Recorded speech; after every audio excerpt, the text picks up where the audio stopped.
First of all, Jim Jones, the show. I've never seen an episode of it. I've never watched a clip of it on YouTube. Ain't Jim Jones the dude that took everybody to South America and made them drink the Kool-Aid? Come on, man, you can follow this guy.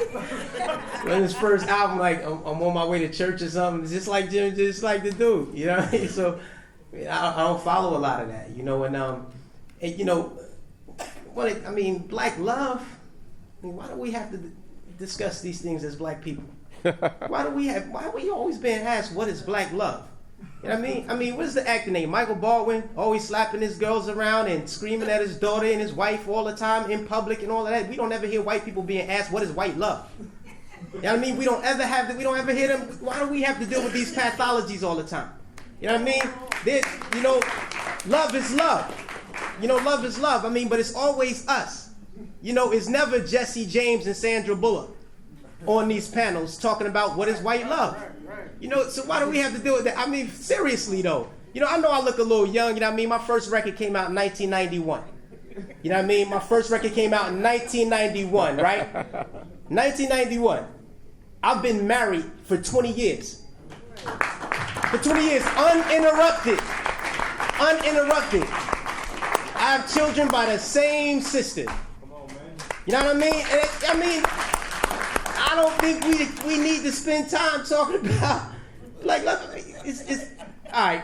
The media is creating these perceptions that we're just dysfunctional in everything we do. That's just what it is. For example, like the Michael Baldwin and the Sandra Bullock, Jesse James thing, it's like black kid in the inner city. He takes a old school Chevy Caprice. He put 28-inch rims on it, candy painted out. He put leopard skin leather all through it, chrome steering wheels, chrome pedals. And the first thing that come out of their mouth, that's ghetto. They devalue it. They depreciate it instantly, right? White kid, take a car, put big mags on it, put fire on it, the engine coming out of the hood. He cut the hood out and the engine is showing.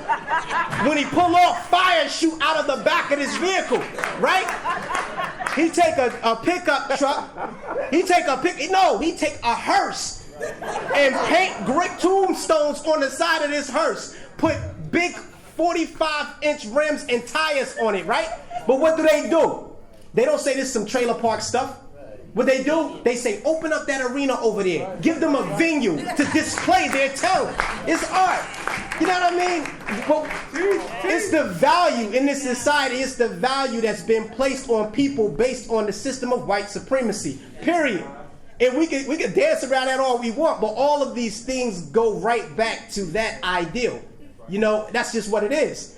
For 20 years, Poor Righteous Teachers, my group, every album we put an album out that was glorifying, respecting, loving black women. You know what I mean? On every album we put out, Shakila 1, Shakila 2, Shakila 3, My Three Wives, Shakila 4, we just went on and on and on. And now I'm doing solo records and I'm doing the same thing. That's right.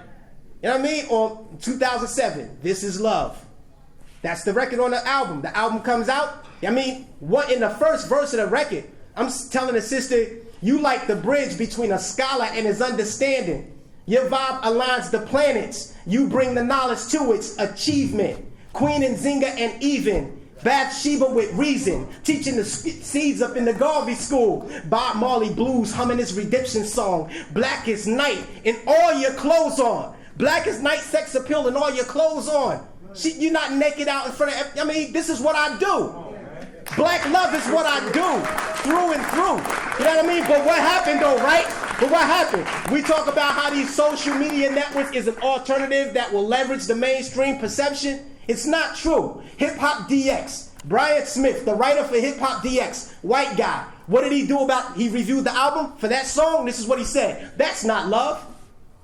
Where's the arguing? Where's the arguing over milk and Pampers?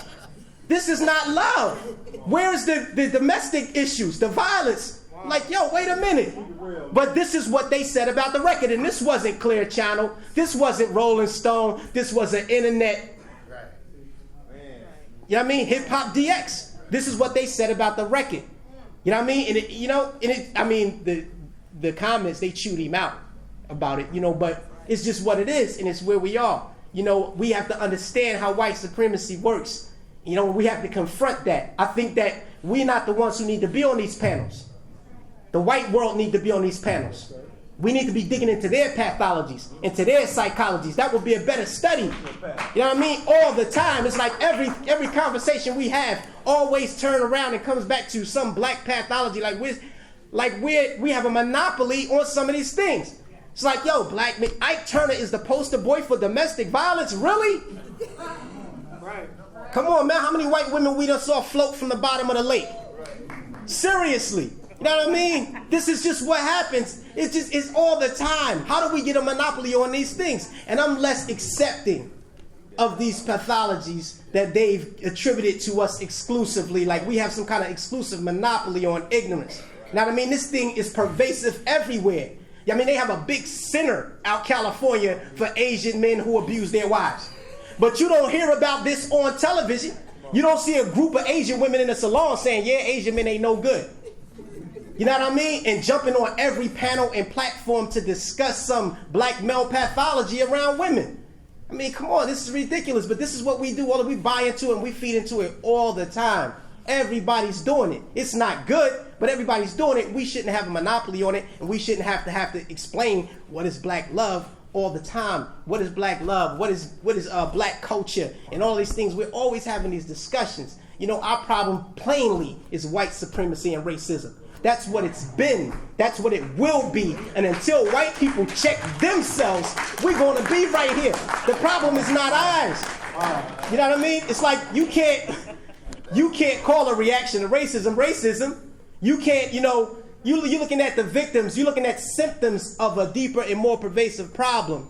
And you want to spend time checking these problems. And a lot of people do it because it's profitable to do so. You know what I mean? Treating the symptoms is profitable. That's how the medical industry work, right? Right. They not curing nothing. That's what they do all day long. So if we want to get right down to the root of the problem, it rests in the values that white supremacy has placed on human beings. If you're white or closer to white, you're better. If you're black and closer to black, you're worse. That's just what it is here. That's what it's always been. And we have to deal with that, and then we'll cut through all of this nonsense right here. I mean, it's everywhere we go. It's in the public. The problem with the public school systems is the same thing. Yes. Problem with the criminal justice system is the same thing. It's the same thing. Everywhere you go, Troy Davis, they executed Troy Davis with no evidence. Right. Yep, none. Right? White guy, same court, 2 years before, 2008. Yeah. White guy, same state, same system. Confess. Let him go. Yeah. You can go. That's just what white supremacy does. Think about it. You watch CNN and they talk about how scared they are to get on an airplane next to an Arab or Muslim. Wait a minute. Timothy McVeigh blew up Oklahoma City. He was a white boy that looked just like you. But you're not afraid of white people when they come and sit next to you. Right? The guy over in Norway killed all their 80 children. Yeah. Blew up one building, shot up all the kids, right? They said that he was unfit to stand trial. He's delusional, so he might not see any prison time now. He was delusional. That's the same thing they said about the kids who going up in the markets over in Palestine with the bombs on them, right? They're saying they're delusional, but they're saying kill them. That's the difference. They're saying kill them. They're diagnosing them the same. You know what I mean? They're delusional. They believe that when they go to heaven, they're going to get virgins. Right? So, this is delusion. Why are you killing them, but you're not killing the guy that looks like you? Right. That's white supremacy. When 95% of all crimes committed against white people are committed by other white people, why are we talking about black on black crime? Yeah. You know what I mean? We don't hear them talking about white on white crime. Right. We're not the criminals here. There's a good book that I'm going to leave y'all with that I think you have to get this book. It's called The Criminalizing of a Race by Shashi McIntyre. You have to get this book. She goes all the way back from slavery, and she show you how the laws were created to criminalize black people. The first gun laws in the country was that a black man could not have one. Like David D was saying, how they went around the community, said, yo, there's 10,000 gangs here. We need more money. There's a problem. There's a threat. Don't you know that's how the police department was able to change their firearms from a 32 to a 38? They said the black man on drugs is unable to put down with a bullet from a 32. So we need 38s. That's just what they do. They've criminalized us to no end. And we're feeding into the criminalization. So now you find black people in the community, when a black child do something ingenuitive, like hip hop, some of our parents were saying, that ain't music, boy. They were saying, that ain't music. You messing up my records. You know what I mean? You messing up my records. You scratching my records. You can't do that. Know what I mean? But what the capitalists did, capitalist America said, yo, look, I'm going to make a turntable that can do exactly that. You know, the capitalists came in and they developed the technology to get paid off of our ingenuity. You know what I mean? And that's what they do over and over and over again, because we're stuck in the idea of us being criminals. Everything we do is criminal. Everything. The way we wear our clothes, oh, that's gangster. That's braids in your hair, that's gangster. You know what I mean? They want to associate everything we do with something negative. And that's just what white kids they talk about black kids sagging.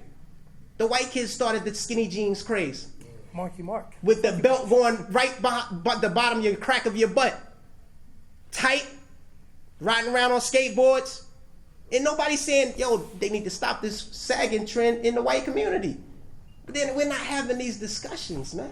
Yeah. You know, it's like we shouldn't be having these kind of discussions, man. Just do the work. You know what I mean? Show a child the way to go and keep it moving, man. Yeah. I don't believe the hype. I'm from that school, man. I'm from that school.